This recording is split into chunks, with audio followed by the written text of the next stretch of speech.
உங்கள் favourite TV ஷோக்களை இனி miss பண்ண தேவையில்லை. ZEE5 இல் முற்றிலும் இலவசமாக காணுங்கள். இங்கேயும் எப்பொழுதும். அம்மாடி லட்சுமி, எப்படிமா இருக்க? நல்லா இருக்கேன் அண்ணி.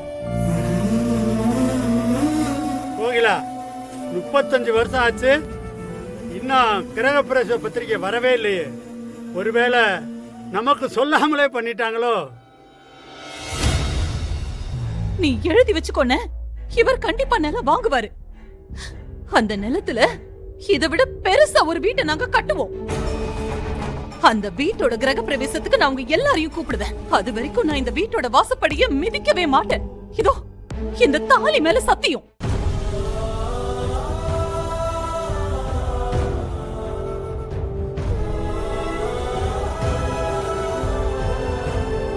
இன்னும் எவ்வளவு நாள் தான் இப்படி பிடிவாதமா இருப்ப? இது பிடிவாதம் இல்ல நீ, வைராக்கியம். உங்ககிட்ட எல்லாம் சொல்லாம நான் கிரக பிரவேசம் பண்ண மாட்டேன்.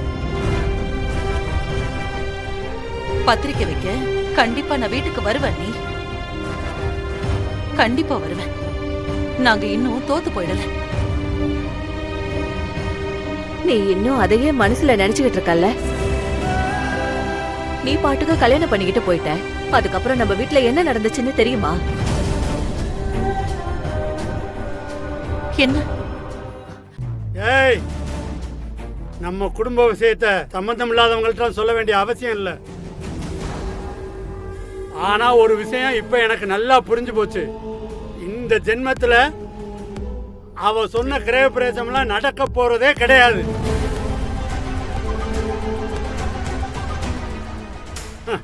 அவங்க தகுதி தராதரமும் உயர போறதே கிடையாது.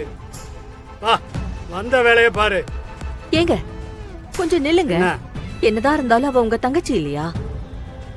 பிறந்த குடும்பத்தை மதிக்காம, சொந்த பந்தத்தை பத்தி யோசிக்காம, எவனோ ஒருத்தனோட குடும்பம் நடத்த போனவள ஏன் தங்கச்சின்னு சொல்லி நீ அசிங்கப்படுத்துறியா? நீ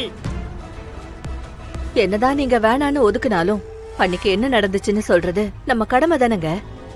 ஏய், நம்ம குடும்பமே அழிஞ்சு போனாலும் சரி, அவளுக்கு எந்த தகவலும் சொல்லக்கூடாது. அவளுக்கு நமக்குமான கணக்கு எப்பவே முடிஞ்சு போச்சு. என்னங்க அத பத்தி எல்லாம் பேசாத. ஏய், முதல்ல வா. ZEE5 ஆப்பை டவுன்லோட் செய்து அனைத்து எபிசோடுகளையும் இலவசமாக பாருங்க.